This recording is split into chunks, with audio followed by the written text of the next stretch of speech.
Graça e paz, meus irmãos. Vamos abrir nossas Bíblias em Ruth. Hoje no capítulo 2. Hoje será todo o capítulo 2.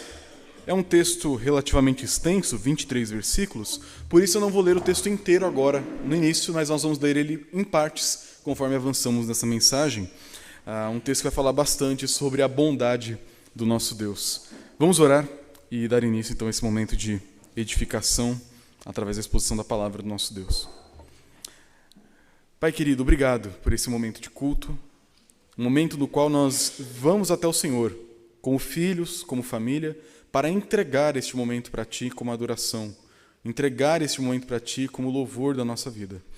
E nós Te agradecemos, porque mesmo sendo totalmente voltado para Ti, focado em Te agradar, focado em Te louvar, ainda assim nós somos abençoados nesse processo, porque o Senhor é bom e as Suas bondades transbordam em nossa vida. E pedimos que agora, nesse momento de estudo da Tua Palavra, que o Senhor fale conosco através dela, ilumine o nosso coração, nos transforme através do Santo Espírito que opera em nossos corações, Pai. Abre os nossos olhos e nossos ouvidos para ver a bondade do Senhor ao nosso redor. É o que nós pedimos em nome de Jesus. Amém. Meus irmãos, falei, acho que em alguns 2 minutos aqui, bastante a palavra bondade. E quando a gente fala de bondade, nós estamos falando de uma questão que não é meramente um atributo, não é apenas uma questão de algo que é demonstrado. A Bíblia vai dizer que Deus é bom. Ele não é apenas alguém que faz coisas boas, ele não é apenas alguém que demonstra bondade, mas ele é bom na sua essência. É uma palavra que para os judeus era muito preciosa, a palavrinha tov, que significa algo bom, agradável, cheio de perfeições. O nosso Deus é tov. Ele é cheio de perfeições e cheio de bondade. Mas uma questão que nós temos que pensar quando pensamos na bondade de Deus é como que ele a demonstra, como que Deus manifesta a bondade dele no mundo, na nossa vida, ao nosso redor. Porque existem verdades teológicas, Deus é amor, Deus é bondade, Deus é justiça, que nós entendemos, acreditamos, decoramos e reproduzimos, mas que por vezes não são corretamente digeridas por nós. Existe um processo de aprender um fato e depois você aprender a dialogar e pensar em cima desse fato para então conseguir expressá-lo corretamente. Às vezes a gente está, na nossa época, cheio de informação e conteúdo, recebendo muita informação, mas não aprendemos a pensar sobre ela para então viver e respondê-la corretamente. O livro aqui de Ruth vai nos mostrar muito sobre a bondade de Deus e responder essa pergunta de maneiras variadas. E uma forma como Deus demonstra a sua bondade é através de pessoas, através da ação dele, através de instrumentos dele, para que abençoe outras pessoas através desses indivíduos. Na história de hoje, no capítulo 2 de Ruth, nós somos apresentados a um novo personagem, um personagem muito importante nessa história, que é o Boaz. Por isso, vamos ao nosso texto, capítulo 2, agora vamos ler do versículo 1 ao versículo 3. Só para a gente pegar o fio da meada, até aqui no capítulo 1 nós vimos a família de Elimeleque indo para Moabe. Elimeleque morre, seus 2 filhos também, e volta de lá Noemi, amargurada com Deus e com a vida, com 2 noras, Orfa e Ruth. Orfa abandona aquele pequeno grupo de mulheres enlutadas e permanece Ruth ao lado da sua sogra Noemi, amargurada, a desprezando, não tratando ela com amor que ela está tanto se esforçando para mostrar para aquela mulher amargurada, mas mesmo assim as duas voltam para Belém de Judá. E quando chegam lá, Noemi até quer ser chamada por outro nome, que nem o autor e nem os personagens chamam ela assim, de Mara, amargurada, mas ela está mostrando quanto a vida, na perspectiva dela, o feriu, quanto que Deus, nesse mundo, a feriu. E Ruth permanece ao lado dela, amando e cuidando daquela mulher tão dura e tão amargurada. Agora, no capítulo 2, nós vamos fechar essa página triste da história do livro de Ruth e começar a olhar a bondade de Deus se manifestando mais e mais na história dessa família. Ruth 2, do versículo 1 a 3, nos diz o seguinte: Noemi tinha um parente de seu marido, dono de muitos bens, da família de Elimeleque, o qual se chamava Boaz. Ruth, a moabita, disse a Noemi: Deixe-me ir ao campo para apanhar espigas atrás daquele que me permitir fazer isto. Noemi respondeu: Vá, minha filha. E ela se foi. Chegou ao campo e apanhava espigas atrás dos ceifeiros. Por causalidade, entrou na parte do campo que pertencia a Boaz, que era da família de Elimeleque. Aqui nós temos um cenário sendo montado. O capítulo 2 ele funciona quase como uma cena de um grande teatro, um grande musical. Começa na casa de Noemi, vamos para o campo de Boaz e termina na casa de Noemi. E a ideia aqui do texto é mostrar para a gente como que desse dia no qual ela sai de casa amanhã cedo e volta no final da tarde, Deus reverte completamente aquela história. Em menos de 24 horas, uma perspectiva de vida foi transformada através da bondade de Deus. Então a história começa nos apresentando um personagem que ainda não apareceu. O Boaz já vai aparecer aqui na história. Mas o texto vai dizer que ele era um homem rico, de muitos bens, e era aparentado da família de Elimeleque. Talvez um primo, talvez um irmão de algum outro casamento de seus pais, não sabemos exatamente qual era o nível de parentesco, mas Boaz era um parente próximo da família de Noemi. E esse homem tem um nome muito interessante. Os nomes no livro de Ruth são importantes. Nós vimos até aqui que Noemi era agradável, que queria ser chamada de Mara, a azeda, a amarga. Nós vimos que Ruth significa amiga, companheira. Vimos que Orfa é aquela que deu a nuca, virou as costas para sua sogra e voltou para Moabe. Então, o que significa Boaz? Boaz significa nele há força. É uma preposição, o B, e o os depois, que é a ideia de força. Então, nele, como se fosse uma setinha apontando, a força. Nele quem? Essa seta está apontada para cima. Tanto que depois, na época que Salomão vai construir o templo, ali, uma das duas colunas que ficavam na frente do templo, ele tinha duas colunas que eram meramente estéticas, não eram parte da construção necessariamente, uma das colunas chamava Boaz, que era um lembrete constante de que o nosso Deus é aonde encontramos força. É Ele que sustenta o templo, é Ele que sustenta a nação, é Ele que sustenta a nossa vida. Então esse Boaz tem um nome que a gente poderia talvez falar que é profético, que aponta para um papel de sustentador. É aquele que tem força e age com ela para o bem daqueles que são dele. Então Boaz, esse homem que aponta para a força de Deus, ele vai ser um personagem que vai ser encontrado aqui na história. Mas vamos voltar para Ruth. No versículo 2, a Ruth, a moabita, que o texto faz questão de mostrar que ela é moabita, ela é uma estrangeira de um povo pagão, esta mulher disse a Noemi: deixe-me ir ao campo para apanhar espigas, atrás daquele que me permitir fazer isso, aquele onde encontrar graça. Aqui a Ruth está tendo uma postura muito interessante, porque quando eu contei um pouco do contexto da história para os irmãos, a gente conseguia especular mais ou menos a idade de alguns personagens aqui. A Ruth, nesse momento, parece uma jovem de talvez uns 20 e poucos anos, talvez uns 25 anos aproximadamente. Já a Noemi é uma mulher de meia idade, seus 50 anos. Ela não está tão idosa a ponto de não conseguir trabalhar e nem tão nova a ponto de recomeçar a sua vida. Ela está no momento da vida que, naquele contexto, naquela expectativa de vida, ela não teria muito para onde escapar. Ela está já pensando em se aposentar, se fosse nos dias de hoje. Então, naquele contexto de uma mulher idosa, para aquela visão da época, que teve forças de vir de Moabe até Belém, é muito estranho que ela não queira trabalhar. Porque a Noemi poderia e teria força para trabalhar. Afinal de contas, ela fez uma baita de uma peregrinação até Belém. Só que a Noemi parece que está naquela posição de letargia própria da depressão que ela está vivendo. Não necessariamente uma depressão clínica, mas uma questão de enxergar a vida de tom cinza. Nós vimos na leitura anterior: não me chame de Noemi, me chame de Mara. Deus tem pesado a sua mão, Ele destruiu a minha vida, eu saí daqui cheia de família e voltei vazia, murcha e sem nada. Essa Noemi está num estado de tamanha desesperança que não levanta um dedo para trabalhar mais. Ela apenas está ali esperando a história seguir o seu fluxo. Porém, a Ruth, uma moabita, que não tem nada a ganhar nessa história toda, ela olha para aquela situação e decide trabalhar. Ela é uma mulher digna e trabalhadora. É muito interessante, vamos falar mais disso na semana que vem, o quanto que o caráter de Ruth ele é admirável. Não há nada na história de Ruth que você pode falar assim: Ruth, isso aqui não foi legal.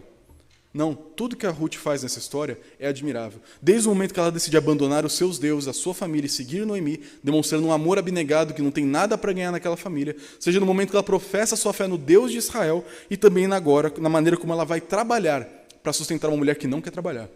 Uma mulher que está tão abatida pela vida que não consegue levantar um dedo para procurar a própria subsistência. Nós vemos uma Noemi aqui acanhada e presa à circunstância, e uma Ruth disposta a fazer o que está no seu alcance para cuidar não apenas dela, mas também daquela que para ela virou uma nova mãe. Uma mãe que a despreza, uma mãe que não a trata com o devido carinho e respeito, com o devido reconhecimento, mas Ruth vai trabalhar para sustentar essa mulher. E algo interessante é que ela vai trabalhar para um campo. Onde você vai, Ruth? Para o campo. Qual? Para o campo. Eu vou procurar algum lugar onde eu consiga trabalhar, e onde tiver oportunidade é ali que eu vou dar o meu máximo. Nós vemos então uma Ruth que não é uma mulher preguiçosa. Ela não está esperando o dinheiro cair do céu, a cevada cair do céu. Ela vai correr atrás do seu sustento. É interessante pensar nisso, porque como cristãos, alguns de nós têm aquela terrível tendência de pensar assim: Deus é meu sustentador. Logo, Ele vai me sustentar. Está errada essa lógica? Não, mas falta um elemento aí no meio. Como Deus vai me sustentar? A pergunta que eu fiz no começo, como Deus vai demonstrar sua bondade sustentando os seus filhos? E a Bíblia vai mostrar que aquele que não trabalha, não come. Portanto, nós não podemos entender que o fato de Deus ser bom e eu ter necessidades que dependem da vontade de Deus podem me colocar numa posição de letargia na qual eu não faço nada. Eu apenas espero que o pão caia do céu, apenas espero que os milagres aconteçam todos os dias, sem o mínimo esforço, sem o mínimo de busca por fazer a vontade de Deus. A Ruth, ela vai confiar na graça de Deus, naquele que lhe me for favorável, naquele em que eu encontrar uma oportunidade, é ali que eu vou trabalhar, no povo do Deus de Israel. Eu vou procurar uma oportunidade e onde ela existir, eu vou dar o meu máximo. Ruth é uma mulher trabalhadora. E nós podemos aprender com essa história o quanto que o trabalho ele é necessário. É verdade que Deus é soberano, é verdade que Ele sustenta, mas é verdade também que nós devemos correr atrás do nosso pão diário. Nós pedimos na oração dominical, o pão nosso de cada dia nos dá hoje. E devemos pedir isso todos os dias, porque o nosso pão de todo dia só vem das mãos de Deus. Mas todo dia você vai ter que acordar às 5 da manhã, pegar um ônibus lotado, ir lá para o centro de São Paulo, ralar de sol a sol, para trazer o seu suado dinheirinho para casa, ser sustentado com o pão que Deus te deu através do seu trabalho. O sustento e o amor de Deus não anulam a nossa responsabilidade. As duas coisas trabalham juntas. E algo muito bonito no texto é o versículo 3. Porque a Ruth, então, com essa disposição de buscar a bondade de Deus através do seu esforço, ela se foi, chegou ao campo e apanhava espigas. Ela encontrou um lugar para trabalhar e foi atrás dos ceifeiros. E uma palavra muito interessante. Por causalidade, entrou na parte do campo que pertencia a Boaz, que era da família de Elimeleque. Por causalidade? É claro que isso aqui é uma maneira irônica, uma maneira provocativa do autor mexer com a gente. Porque pense, a Ruth conhecia o território? Ela conhecia os campos? Conhecia as pessoas? Conhecia onde podia, onde não podia? Não. Ela apenas disse para sua sogra, eu vou atrás de oportunidade. E onde a oportunidade surgir, é ali que eu vou trabalhar. E, por acaso, onde ela vai parar? Justamente no lugar onde o versículo 1 já tinha dito. Tem um homem aí na história que vai aparecer. Como vamos achar o Boaz? Pronto, achou o Boaz. E esse ponto responde de uma primeira forma àquela pergunta que eu fiz no começo. Como que Deus demonstra a sua bondade? Através da sua providência. Na semana anterior, eu falei bastante da providência com vocês. Eu falei sobre como a providência era uma maneira de Deus controlar e conduzir tudo aquilo que Ele criou. Não é apenas um Deus que cria o relógio e deu corda e o largou. É um Deus que criou o relógio, faz manutenções constantes, limpa ele, pole ele, desenvolve sua tecnologia e cuida dele dia a dia. Deus não apenas te criou e deu vida para você, Ele sustenta a sua vida todos os dias. Deus não apenas salva você, mas Ele conduz na sua vida de salvação todos os dias até o fim. O apóstolo Paulo diz isso. Aquele que começou a boa obra em vós, há de completá-la até o dia de Jesus Cristo. Deus começa uma obra e Ele não abandona, como as obras no centro de São Paulo. As obras que Deus começa, Ele sempre vai completar, Ele sempre vai levar a cabo. E aqui nós vemos a maneira como Deus faz isso, nessas causalidades da vida. E uma palavra de alerta para você, uma palavra pastoral de alerta para você. Tome muito cuidado com isso. Porque, por um lado, a gente pode olhar para essa doutrina e ficar maravilhado. Deus trabalha nas coincidências. Deus abre portas, janelas, Ele faz o que é necessário para a história avançar. E é verdade. O problema é quando você abraça apenas isso e descarta a revelação, o texto bíblico. Eu digo isso porque muitas pessoas pensam assim, se der certo, é porque era a vontade de Deus. Se a porta está aberta, é porque Deus abriu para eu entrar. Se a oportunidade surgiu, é porque Deus quer que eu abrace. Só que nem sempre é assim que funciona. Deus pode abrir oportunidades e outras já podem estar abertas por uma certa aleatoriedade da vida que nós não conseguimos mapear e controlar totalmente. Por exemplo, você pode estar pedindo por uma porta de emprego. Em São Paulo, isso constantemente acontece. Qualquer oportunidade, a primeira vaga que aparecer é a que você tem que pegar? É uma resposta de Deus. É isso que eu tenho que fazer? Não necessariamente. Pode ser que sim, pode ser que não. Eu quero tanto alguém para namorar, para casar, um rapaz, uma moça. O primeiro que aparece aqui na igreja solteiro é esse. Será? Não, eu quero tomar uma decisão muito séria na minha vida. Tenho duas opções. Se aparecer uma das duas, essa é a resposta de Deus. É muito perigoso fazer isso. Ainda que Deus possa utilizar essas situações na qual os por acaso da vida possam abrir um caminho para nós, nós não podemos simplesmente abraçar isso a despeito do que a palavra de Deus nos diz. Por exemplo, no caso que eu mencionei, eu quero encontrar alguém para me relacionar. A primeira pessoa que aparecer é a opção certa? Não necessariamente. Pode ser, pode não ser. Como eu vou saber se é ou não é? A gente vai olhar vários critérios da palavra de Deus. A pessoa é cristã? Primeira coisa. Não é cristã. Sinto muito, não é de Deus. Pastor, por acaso, foi parar na terra de um homem piedoso. Um homem que cuidava dos seus trabalhadores com a palavra de Deus, que era tratado por eles, criou um ambiente de onde a fé era vivida da parte dos seus próprios trabalhadores, e ele faz com que a sua fé seja experimentada por eles também, na medida em que trabalham.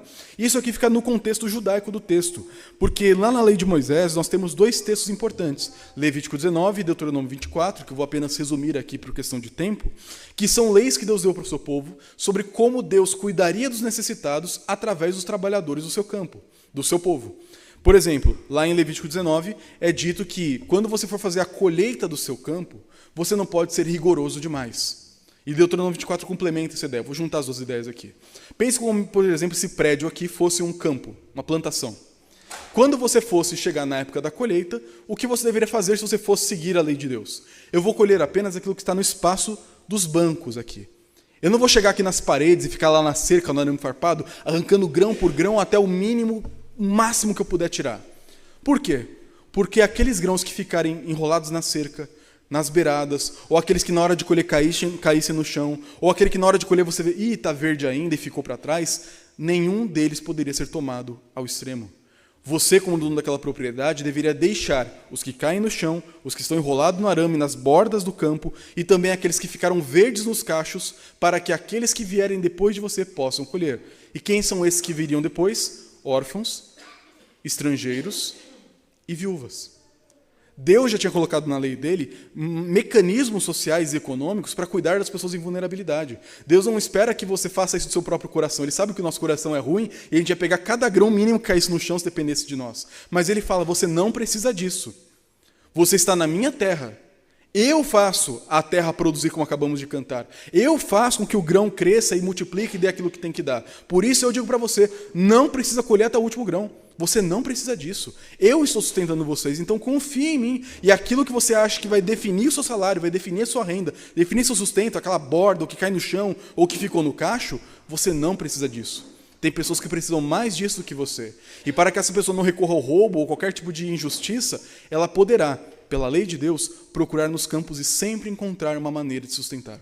A Ruth certamente não conhecia essa lei, mas ela tentou encontrar um meio. E quando ela encontrou na terra de um homem piedoso.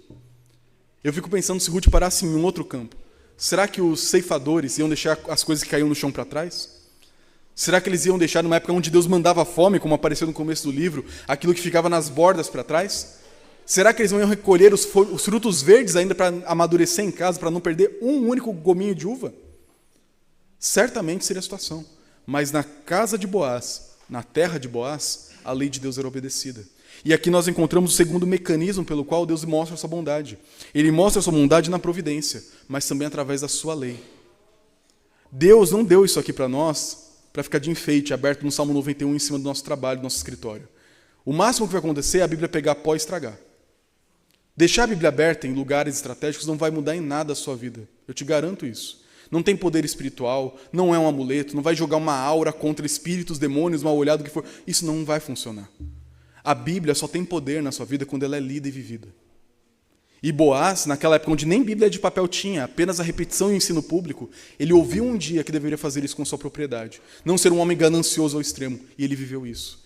Ele ouviu que na sua casa, nos umbrais da sua casa, no levantar, ao sentar ou falar, ele deveria falar da palavra de Deus. E ele fazia isso. Ele era um homem com H maiúsculo, talvez o homem mais admirável de toda a Bíblia. Ele era um homem que cuidava bem da sua propriedade, do seu trabalho, e cuidava bem da sua comunicação e da sua vida. Era um homem admirável em todos os sentidos. E que naquela época, onde qualquer homem abusaria de qualquer mulher, ele protege e ele cuida. Não porque o coração dele é muito bom, porque ele é pecador, mas porque ele honra e teme a Deus. Então, quando nós olhamos para essa parte do texto, percebemos que, ao obedecer Levítico e Deuteronômio, Boaz está sendo um instrumento da bondade de Deus com a vida de Ruth. E, além do mais, ele diz para os seus servos, não encostem um dedo nela. Que seria a coisa mais normal daquele mundo. Viu uma estrangeira, para quem que ela vai recorrer? Que família que ela tem? É vulnerável. Então, aquele homem poderia avançar sobre ela e nada aconteceria, mas não no campo de Boaz. Ali a lei seria observada, as mulheres seriam cuidadas e a palavra de Deus seria vivida. Então Boaz demonstra essa bondade para Ruth, e ele ainda tem um tom respeitoso, ele pergunta, de quem é essa moça? Porque pela idade seria esperado que ela já fosse casada. Naquela época era muito difícil alguém não casar, sempre acabava juntando alguém ali e sempre casava. Então ele pergunta de quem é essa moça? Porque ele já pressupõe, ela não é minha, ela merece respeito, ela tem um marido. E ela está numa situação de tamanha vulnerabilidade que o marido não está dando conta de sustentar, ela está correndo atrás. Ela é uma mulher de valor, uma mulher trabalhadora. Então na hora que ele descobre que ela não tem marido e que ela é uma moabita, talvez ele poderia falar assim, sai para lá, é problema. Mas não, ele vai abrir as suas asas, a sua capa, para cobrir aquela mulher, cuidar dela numa situação de vulnerabilidade. Então, olhando para esse texto, pensando em uma aplicação para nós, você que é dono de algum tipo de empresa, de algum empreendimento, você que é homem, cuida do seu lar, cuida da sua casa, mulher que cuida da sua casa, faça com que o seu lar, a sua empresa, seja um lugar onde a palavra de Deus é vivida. Não negocie princípios. Mas aí eu vou perder um pouco do lucro que eu poderia ter. Você não precisa disso. Deus está cuidando de você. Nós não precisamos levar o nosso capitalismo até o último extremo, não precisamos disso. Nós não somos pautados por capitalismo, socialismo, seja lá o que for, nós somos pautados pela palavra de Deus. Então não seja ganancioso demais. Tem que pagar imposto? Paga. No Brasil tem muito, eu sei disso, é terrível isso. Mas faz parte da nossa lei humana, e a Bíblia diz a gente honrar as autoridades que não foram colocadas sobre nós. É difícil, é ruim, mas tem que pagar. Acabamos de fazer isso com imposto de renda. É necessário fazer isso, infelizmente. Mas nós também, no ambiente de trabalho, devemos ter uma comunicação saudável. Boaz falava com bênçãos. Deus abençoe, meu chefe. Essa mulher é de quem? Ela não é de ninguém, vamos cuidar dela. Aqui nesse campo, ninguém encosta o dedo em mulher que não lhe pertence. Aqui nesse campo, a palavra de Deus é ser obedecida. E essa ética de Boaz, que poderia trazer para ele prejuízo comparado com outros campos da região, para ele era um motivo de honra e orgulho. Orgulho é um sentido pecaminoso, mas de saber que está fazendo a vontade de Deus e fazendo o melhor que poderia fazer. Por isso, você que tem uma empresa, você que tem um pequeno negócio, você que é pai, você que é mãe, você que é pai, especialmente homens, vocês são responsáveis. Isso significa que tudo que acontece debaixo da sua autoridade, você deve fazer de maneira que honre ao Senhor. Não negligencie o seu papel. Não terceirize aquilo que é responsabilidade nossa. Crie um ambiente onde a palavra de Deus é vivida, respeitada, obedecida. E pessoas que devem ser alvo da bondade de Deus, recebam através da bondade da palavra de Deus. Mas a história continua. Agora a Ruth fica constrangida com tamanho amor e tamanho cuidado. Versículo 10 ao versículo 13. Então Ruth, diante disso, se inclinou e, encostando o rosto no chão, disse para Boaz, por que o Senhor está me favorecendo? E se importa comigo se eu sou uma estrangeira? Ela não conhecia a lei de Deus, o que Boaz conhecia. Boaz respondeu, e talvez esse seja o ponto mais forte de todo o texto, versículos 11 e 12. Já me contaram tudo que você fez pela sua sogra, depois que você perdeu seu marido. Sei que você deixou pai e mãe e a terra onde nasceu e veio para um povo que antes disso você não conhecia. O Senhor lhe pague pelo bem que você fez. Que Deus receba uma grande recompensa que você receba uma grande recompensa do Senhor, Deus de Israel, sob cujas asas você veio buscar refúgio. Então Ruth disse, meu caro Senhor, você está me favorecendo muito, pois me consolou e falou o coração dessa sua serva, e eu nem mesmo sou como uma das suas servas. A Ruth fica constrangida com o tamanho amor. E nessa hora o Boaz, ao invés de falar, não é nada demais, ele faz questão de mostrar o que eu estou fazendo com você é apenas o que Deus faz. Eu quero mostrar para você o Deus que nós adoramos. Eu ouvi da sua história. Talvez aquele próprio servo que explicou para ele quem era aquela mulher. Ou ele tinha ouvido a fofoca das mulheres na cidade. Mas ele sabia que tinha uma estrangeira que perdeu tudo, abriu mão de tudo para cuidar de uma mulher que não a considerava tanto assim. Ele ouviu aquela história e ele, como um homem honrado, honrou aquela que honrou a Deus. Aquela que abriu mão de tudo para cuidar de outro, ele fez questão de honrar aquele sacrifício. E ele não faz isso porque ele é muito bom, como eu disse, mas ele faz isso porque ele sabe quem é Deus. O versículo 12 é muito importante. O Senhor lhe pague pelo bem que você fez. Como? Boaz está fazendo isso. A gente tem aquele ditado popular, Deus lhe pague, Deus lhe pague.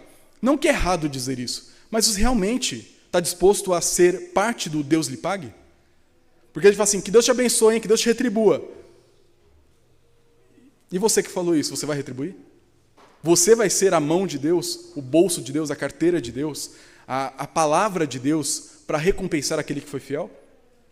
A gente esquece do quanto nós podemos ser instrumentos nas mãos do nosso Deus. O Boaz aqui fala que o Senhor lhe pague, e ele está sendo instrumento para pagar.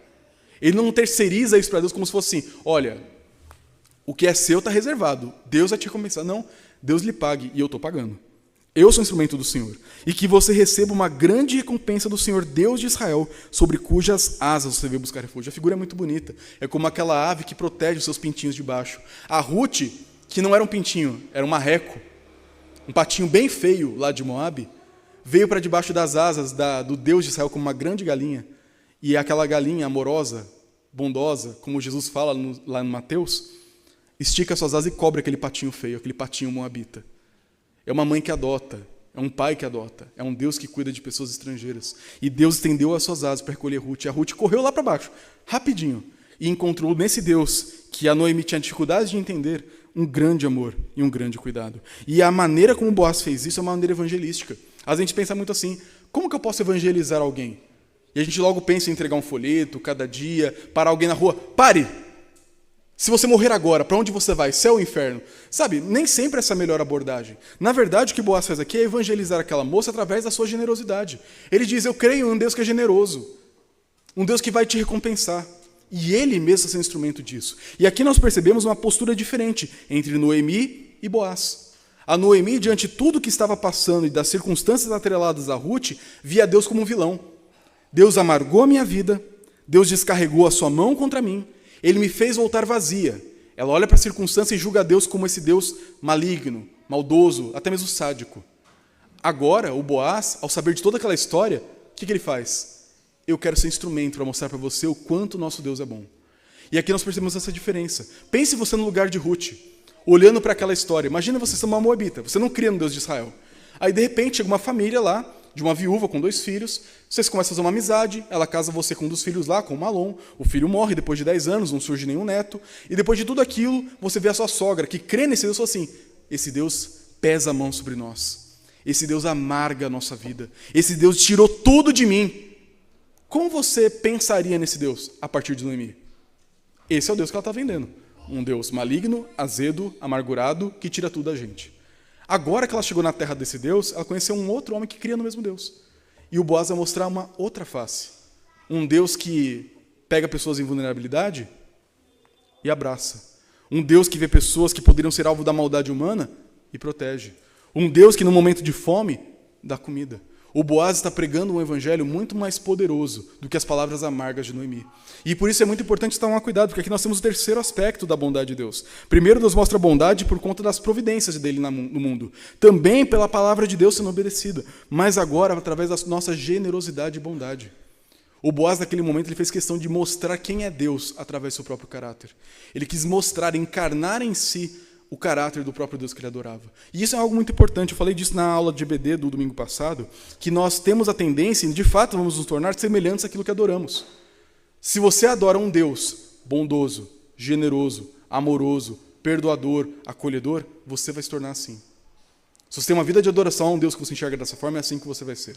Se você olha para um Deus amargurado, que tira tudo de você, um Deus sádico, que pesa a mão sobre você, é assim que você vai tratar a Ruth, que está do seu lado, com amargura. A postura e a maneira como enxergamos Deus muda a nossa maneira de tratar o outro. Boaz cria em um Deus generoso, e foi generoso. Noemi acreditava em um Deus amargo, e ela amargou a vida de Ruth, tratava ela mal. A nossa fé é fundamental. Ela vai marcar tudo aquilo que fazemos. E nessa parte do texto nós percebemos que a bondade de Deus também é manifestada através da nossa maneira de imitá-lo, de expressar o seu caráter para as pessoas ao nosso redor. Por isso, não despreze as oportunidades. Você crê em um Deus bom? Seja bondoso com quem não merece. Você crê em um Deus gracioso? Demonstre graça para aqueles que te ofendem. Você crê em um Deus perdoador? Perdoe aqueles que te ofenderam. Você crê em um Deus que trata bem aqueles que não têm motivo nenhum de ser tratados assim? Faça isso. Você crê em um Deus que acolhe pessoas estrangeiras? Acolha o estrangeiro. Não seja hipócrita, como diria Tiago. Se você crê em Deus, viva de acordo. Boaz está fazendo isso. E talvez a gente tenha tanta ineficácia no nosso evangelismo porque nós falamos com a nossa boca de um Deus que nós não demonstramos pela nossa postura. E é correto, em certo sentido, aquela frase, que a nossa conduta, o nosso testemunho, é a primeira pregação que muitas pessoas vão ouvir. Por isso, tome cuidado com a sua postura. A maneira como vivemos e expressamos a nossa fé também é uma maneira de Deus mostrar a sua bondade no mundo. E o versículo 14 vai mostrar, então, a reação de Ruth, complementando aquela obediência a Deus, a lei de Deus. E eu não vou entrar em demais detalhes aqui.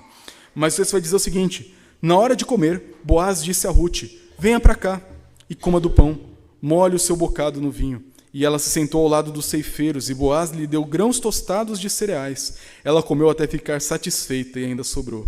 Quando ela se levantou para ir apanhar espigas, Boaz deu essa ordem aos seus servos: deixem que ela apanhe espigas até o meio dos feixes, e não sejam rudes com ela. Tirem também algumas das espigas dos feixes e deixem cair, para que elas apanhem e não a repreendam. O Boaz, que obedecia a palavra de Deus, obedece ao extremo.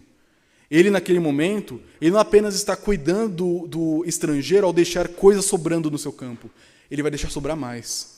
Ele não apenas está recebendo no seio de Israel uma moabita, ele chama ela para sentar na sua mesa e comer do seu pão, e comer até encher a sua barriguinha.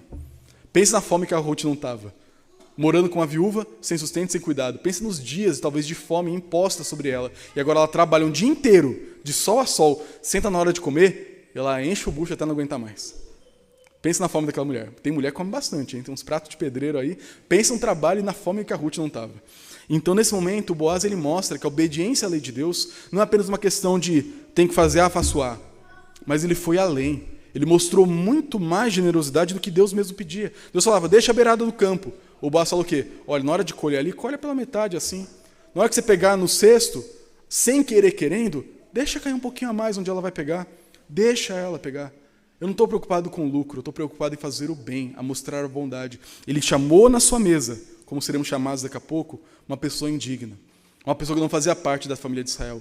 Nós também somos chamados para a mesa do filho de Boaz, muito tempo depois, Jesus Cristo. Uma mesa de generosidade, onde não nos é dado aquilo que merecemos, mas muito mais do que nós podíamos esperar. O Boaz, nesse momento, está sendo como Cristo, o descendente dele, que um dia será e fará nessa mesa que nós vamos celebrar daqui a pouco. Boaz não é apenas fiel, ele é generoso. Ele não apenas faz o que tem que ser feito, ele vai além. E através disso ele mostra a generosidade para com a vida de Ruth. E a história termina no versículo 17 ao 23, com a Ruth voltando para casa. E assim, Ruth esteve apanhando espigas naquele campo até de tarde. Depois debulhou o que havia apanhado, para sobrar só o grão, não mais a palha, e foi quase 20 litros de cevada. Você sabe quanto são 20 litros de cevada? Ou efa, dependendo da tradução que você está olhando, seria mais ou menos uns 14 quilos de cevada.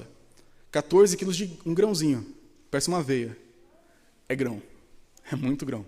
Eu pedi para o ChatGPT me ajudar a visualizar um pouco disso, porque é difícil a gente entender uma coisa que não faz parte da nossa cultura.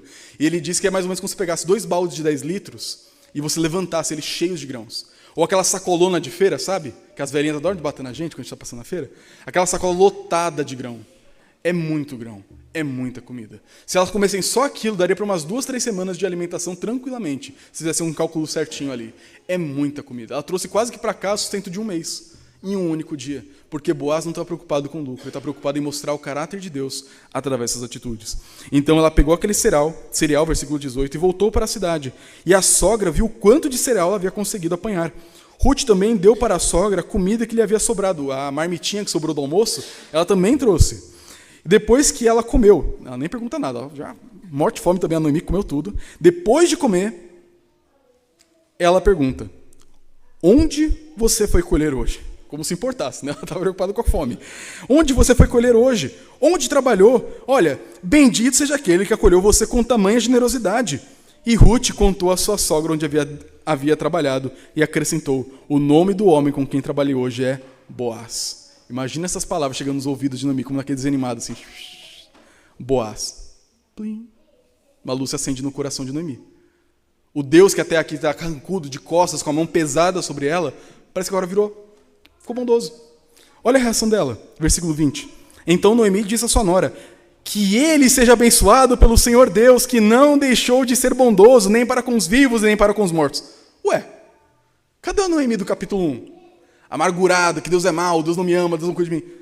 Que ele seja abençoado. Um Deus tão bondoso, que cuida dos vivos, que cuida dos mortos. E Noemi acrescentou, esse homem é nosso parente chegado e um de nossos resgatadores. Semana que vem vamos falar mais sobre isso.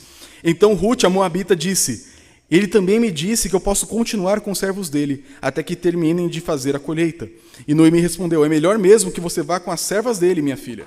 No outro campo poderiam maltratar você, reforçando quão perigoso era aquele contexto.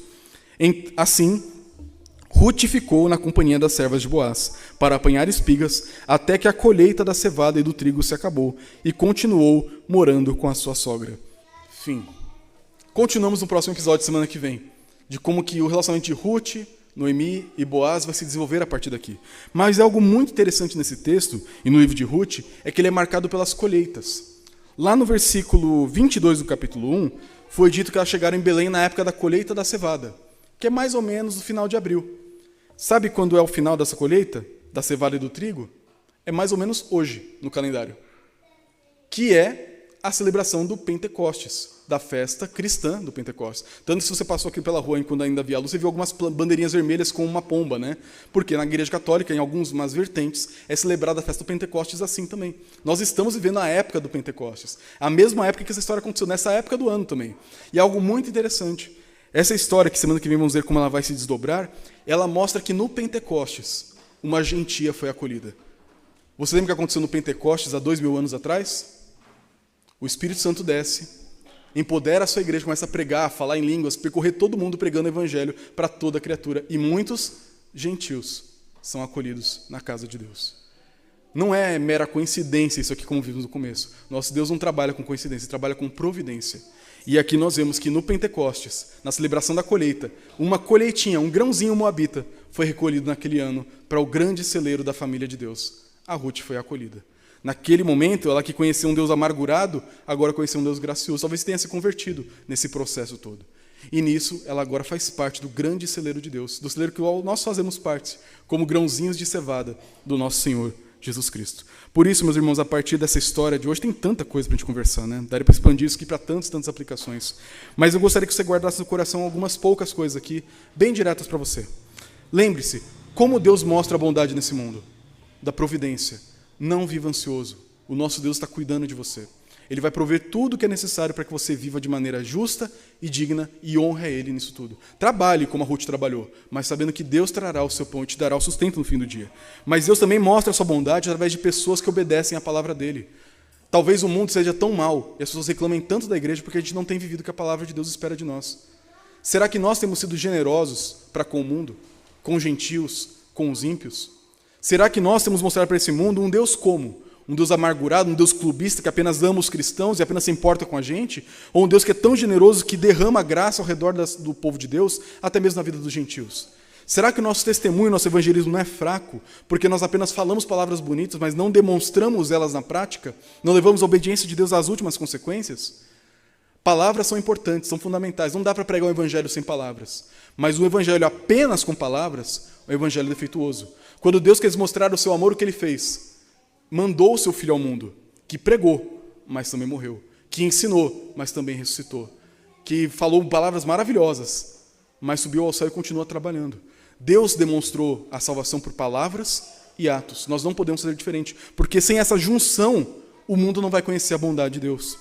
Em terceiro lugar, também aprenda que a bondade de Deus é demonstrada na nossa generosidade, na maneira como nós olhamos para Deus e nos inspiramos nele de fazer sempre mais. Por isso, você tem a oportunidade de fazer o bem, como diria Paulo em Gálatas, capítulo 6, versículo 10, faça. Paulo disse, enquanto tivermos a oportunidade de fazer o bem, façamos, especialmente para o da família da fé. Especialmente, não somente. Então, você pode fazer o bem para a sua igreja, de alguém que está aqui, que você sabe que está precisando de algo que você pode ajudar, faça. Ah, mas será que é a vontade de Deus? É. Eu digo para você com toda certeza do mundo, é. Se você vê alguém na igreja que você pode ajudar, é a vontade de Deus que você ajude. Ponto. Fato. Mas, não somente. Principalmente, mas não somente. Cuide também quem é de fora. Seja generoso. Não fique, calculando nos mínimos detalhes daquilo que você pode fazer para Deus. Pense assim, o que eu tenho que fazer para Deus? Tanto. O que eu posso fazer a mais? Eu quero fazer mais. Ah, os dízimos. Dízimo é 10%. Tá bom. Mas eu posso dar uma oferta também? Eu posso ajudar? Eu posso fazer uma coisa fora, não no lugar de, tá? Nós não podemos usar a generosidade para anular a palavra de Deus. Nós devemos cumprir a palavra e sermos generosos. Mas eu tenho cumprido meus deveres. Eu sou dizimista, por exemplo. Eu posso dar uma oferta? Pode também. Eu posso dar 90%? Pode. Não vai para o meu bolso mesmo? Eu não digo isso como alguém que vai ganhar alguma coisa com isso. Não vai nada para o meu bolso a mais se você dá 90, dá 100, dá 10, dá nada. Não muda nada. Eu não digo isso como um pastor que vai explorar você de forma alguma. Mas a sua generosidade faz diferença para quem precisa. Faz diferença para os missionários que são apoiados. Faz diferença para os projetos sociais que a igreja faz. A igreja precisa da sua generosidade e o mundo também precisa. Por isso não se paute pelo mínimo. Se paute pelo máximo que você pode fazer. Busque oportunidades, porque nisso o amor de Boaz por Ruth, o amor aqui não necessariamente romântico ainda. Já dei spoiler. Mas o amor cristão, se a gente pode falar assim, de Boaz, constrangeu Ruth. E Paulo diz isso lá na carta aos Coríntios. O amor de Cristo nos constrange, porque ele, sendo rico, se fez pobre por amor de nós. E nós devemos olhar para esse amor constrangedor, não no sentido de deixar a pessoa em dívida, mas de deixar a pessoa inspirada e demonstrá-lo também com a nossa vida. Por isso, vamos orar. E eu espero que você pense nisso. Pense como nessa semana você pode ser mais parecido com um Boaz, que parece com Jesus na sua vida, e mostrar o amor, mostrar a bondade por onde nós passamos. E se você precisa, não se preocupe. Existem muitos Boazes por aí. Muitos filhos de Deus inspirados pela bondade do Pai que vão cuidar de você também. A igreja é esse lugar onde encontramos o cuidado e a bondade do Senhor. Vamos orar? Senhor, nós te agradecemos porque a Tua palavra é inspiradora, transformadora e constrangedora. Te agradecemos porque a Tua bondade nos cerca por todos os lados, Pai. Não podemos olhar para uma área da nossa vida onde ela não é presente. E nós te pedimos, Senhor, nós que temos recebido tanto da Tua mão, mesmo quando não percebemos, nos permita compartilhar com aqueles que não têm, Pai. Não apenas em questões monetárias, não apenas em questão de alimento, mas em tudo que nós pudermos fazer, Pai. Que nós sejamos marcados pela Tua bondade e pela maneira como a expressamos também nesse mundo, Senhor. Combate a nossa avareza, Senhor, a nossa preguiça, o nosso egoísmo, que tantas vezes nos fazem guardar para nós mesmos bênçãos que o Senhor nos deu para darmos a outros, Pai. Que nós possamos dar ao Senhor aquilo que lhe é devido, aquilo que o Senhor ordena na Sua palavra, que nós venhamos a ser comprometidos com a Tua casa, com o Teu reino, mas que nós possamos olhar além e fazer muito mais. Pautar a nossa vida pelo máximo e não pelo mínimo, pela generosidade e não pela escassez. E que isso venha a ser a marca do Teu povo aqui na freguesia do Ó. Venha a ser a marca do Teu povo por onde a Tua igreja se espalha. Porque a Tua igreja é o Teu corpo, é a Tua mão, os Teus pés, a Tua mão, o Teu bolso também, Pai. Nos ajude a mostrar isso ao mundo, através da nossa generosidade. É o que pedimos nesse momento, em nome de Jesus. Amém.